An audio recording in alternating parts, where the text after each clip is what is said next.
This is chapter 42 of World's Longest Suicide Note. I am the resident suicidal person. My name is Roger. And while I am suicidal at times, I am not a mental health professional or medical professional of any kind. I don't like the sight of blood. I think it's gross. So there you go. Anyway, I'm going to do some more painting and talking about suicide. That sounded funny, but it's true. What I'm going to talk about today is the act of talking about suicide to civilians. And by civilians, I mean people who don't understand, which is a lot of people. I mean, even various mentally ill people who are lightly impacted by it wouldn't understand too much the conversations about suicide and the discussions around where we're going, how we're dealing with it, what the future looks like. Because this is the one area, and it's always struck me as funny that so little is said about suicide really in mainstream society, or in the medical field, or any fields of psychology, psychiatry. This is something that you could absolutely cure. I mean, you can make an impact where in most other fields of medicine, there's, your success rate could be very hit or miss because people react differently to it. This is an area where you're dealing with people's choices here, and so much could be done to actually impact those choices. I mean, that we really, if we could throw the resources at it, or if we just chose to make it a priority, we can absolutely impact and save lives. Unlike any other illness or condition, it's the one thing that it's actually possible to eradicate it if we were to allocate time, resources, conversations, energy. But that's for another day, apparently. And so, but like that, it's totally up to us to be the spreaders of information, and to be one of the sources for that information and how it directly impacts us. So, like it or not, those of us who are suicidal but are fighting to stay here and fighting for others to stay, we need to be vocal, and we need to talk about our experience. Now, I've been doing that for a period of time with varying degrees of success. Because at the end of the day, I'm still talking about suicide to people who, for the most part, have never been touched by it. They may have gone through, a rough breakup, or, embezzled some funds, and they feel really bad about it, and they're like, oh, the thought crossed my mind that I could just drive off a cliff. Unless you live in Nebraska, which I've never been, but I hear it's really flat. Anyway, that's neither here nor there. So, what do we say because the thought process is, it's like stigma, but with pre-workout. Stigma on pre-workout, just jacked up stigma. Because it's one thing to talk, I've been depressed, I've been anxious, dealing with some real stuff going on. That's one thing to say, and not that that's easy, not that that's not important, but it's easier to say those words than to say I'm suicidal. Because immediately people shut down. Whoa, we can't say anything. I mean, if I say anything to a suicidal person, they're going to commit suicide, which is absolutely not the thing. I mean, people have talked others into suicide by just being dicks. And then, the pressure that especially younger people feel is tremendous. But it's just how people react when they hear those words.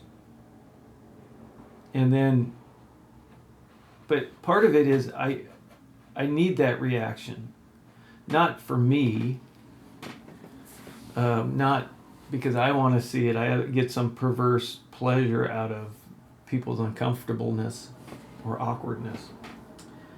But I need to know that they're tracking with me. And so that's something that when you get hit right in the face with that, someone saying, I'm suicidal. It's like, oh, okay, that changes the dynamic. Now, I use that change in the dynamic to offer perspective and to do some education that you may be dealing with suicidal thoughts and ideations. That doesn't mean the next thing that you're going to do is, walk out of wherever you are to a gun shop, buy a pistol with one bullet, and then kill yourself in the parking lot.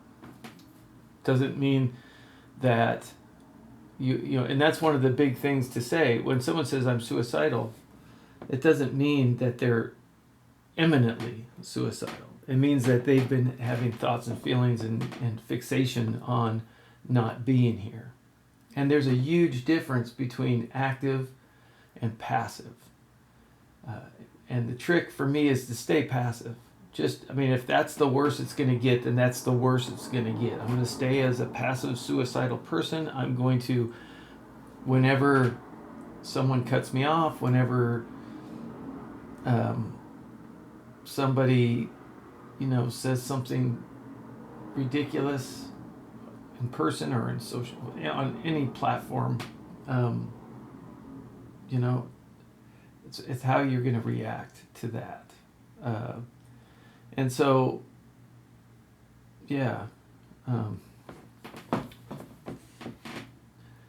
we have to be able to talk about it, though, and people have to know where we're coming from and what we're about.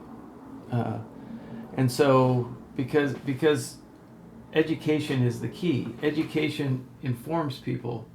It lets them know what's going on with you, and it changes the way that they see things. And that's what we need. We need a shock to the system. We need a healthy conversation about what it means to be suicidal. And the difference between the passive and the active. Because being actively suicidal means that, okay, things have to be put in place now. Or taken away. I know that if I'm actively suicidal, being a shooter, I'm a shooter. I'm going to remove access to that for me. So there's and I'm going to let people know who are close to me, I am in this state, and I don't want to be in this state, but because it's a risky state to be in, being actively suicidal. That means you're actively planning and looking for the opportunity to carry out your suicide, or at least a suicide attempt. And suicide attempts are dangerous because all it takes is certain things to align, the gears to align, and then it happens. And so a lot of people, their suicide has occurred not because they had it all planned out and everything went according to it, but because they have desensitized themselves enough over time that they were able to swallow those pills this time, or pull the trigger, or jump, whatever it is, they have put them. And so it's like anything else, practice makes perfect. And the more you practice, the easier it becomes. And I don't mean that as anyone should practice. I'm trying to stay passively because I don't want the practice. I don't need the practice. And the practice will kill me eventually. Because very few people just set out. Just because it's not...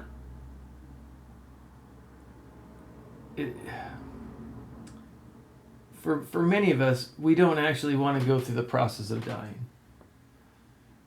We just really, really want to not feel what we feel.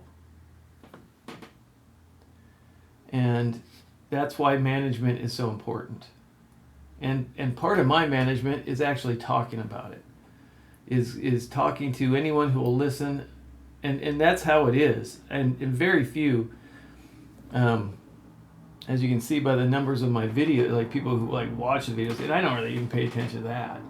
I think that I have like 10 subscribers or something, which is not, I don't care about that. That is not something, because I'm doing this for me, and I would hope that this would help somebody else eventually at some point.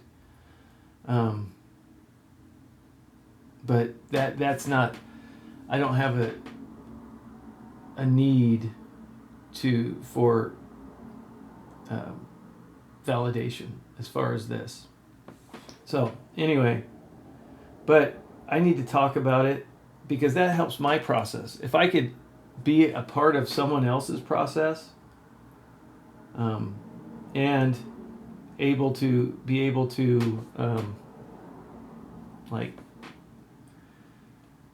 live a more stable, passively suicidal, and I'll say this, I mean, I don't even want to be passively suicidal.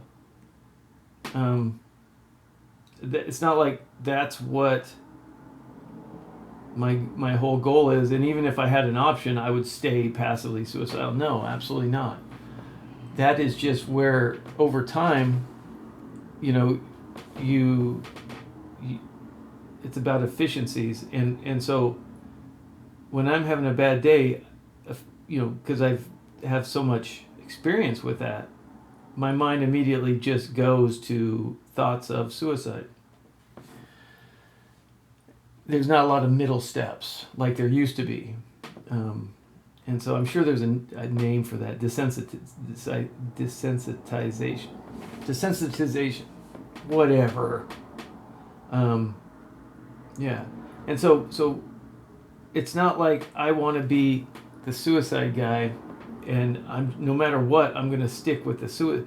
If I could not feel that ever, well, then I'm not going to feel that. I'm not saying these things just to say them, but here's where we are, and here's where I'm at, and I'm dealing with it. And one of the ways I deal with it is by opening my yapper and telling people what's going on. And hopefully that does the job, and we're able to, fight off those urges. So, but it's all about work, and part of the work is talking about it, and part of, so one of the things I try to, as I kind of advocate for people and we have interactions and talking about resilience, part of that resilience piece is to try to develop purpose. And one of the greatest purposes I think people could have is the ability to talk to other people and to share their experience. And so I think it's vital that those of us who can talk about it, do talk about it. Because I think that goes the longest way. I mean, because you could listen to a doctor or someone from the county health agency say, "Oh, suicide is bad, don't do that." Yeah, and I think everyone understands, yes. But when you're there, you're there. So, at the end of the day, what good does that do for the rest of society? And I'm going to say not a lot. In my 40 plus years of living with this, I have 0 times been moved to action by a public service announcement or a doctor saying, "Oh yeah, you should probably not think that way." But I have hearing other people's stories has profoundly impacted me. So that's why I say those of us who are living with severe mental illness and suicidality need to talk, and it needs to be brought up. Like when we do something amazing, whatever that is, we need to and yes, and then we need to, when someone asks, well, yes, I am depressed. I deal with depression, X, Y, and Z, and I'm suicidal, or I have been suicidal, or I've dealt with suicidal thoughts and behaviors. Because that's the time where people say, "Oh, really?" And then they say, "Well, so have I." And then you're able to connect with them on that, and everyone realizes that not only are we not alone, we are so much more alike than anyone wants to admit.